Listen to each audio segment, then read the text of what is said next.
দেশের অন্যতম বৃহত্তম সরিয়ে ভিত্তিক ব্যাংক ইসলামী ব্যাংক আবারও তীব্র আস্থার সংকটের মুখে পড়েছে। নতুন চেয়ারম্যান হিসেবে মোহাম্মদ খুরশিদ আলমের নিয়োগকে কেন্দ্র করে গ্রাহকদের মধ্যে পুরনো সংখ্যা নতুন করে জেগে উঠেছে। এর ফলে দেশের ব্যাংকটির বিভিন্ন শাখায় আমানত উত্তোলনের প্রবণতা আশঙ্কাজনক হারে বৃদ্ধি পেয়েছে। জানা গেছে, গত 2 জুন ইসলামী ব্যাংকের 650টি শাখা থেকে গ্রাহকরা প্রায় 2.5 কোটি টাকা তুলে নিয়েছে। একদিনে বন্ধ হয়েছে প্রায় 11,000 অ্যাকাউন্ট।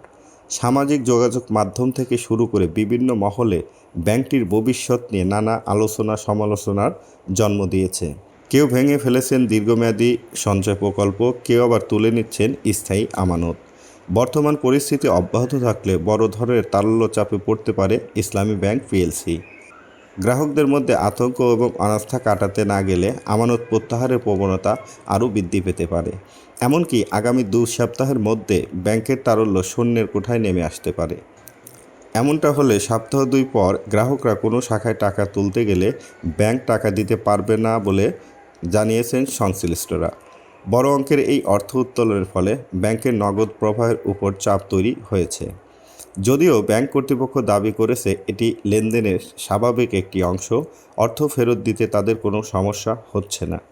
তবুও একদিনে এত বড় অঙ্কের অর্থ উত্তোলনের ঘটনা দেশের ব্যাংকিং খাতে আলোচনার জন্ম দিয়েছে। তবে তারল্য সংকট মানেই কোনো ব্যাংক দেউলিয়া হয়ে যাওয়া নয়। এটি ব্যাংকের সম্পদ, ঋণ পোর্টফোলিও, কেন্দ্রীয় ব্যাংকের সহায়তায় বাজার থেকে অর্থ সংগ্রহের সামর্থ্য ও আমানতকারীর আস্থা সবকিছু মিলিয়েই তার বাস্তব অবস্থা নির্ধারণ হয়। কিন্তু তারল্য সংকট দীর্ঘদিন হলে সেটি দ্রুত আস্থা সংকটের রূপ নিতে পারে।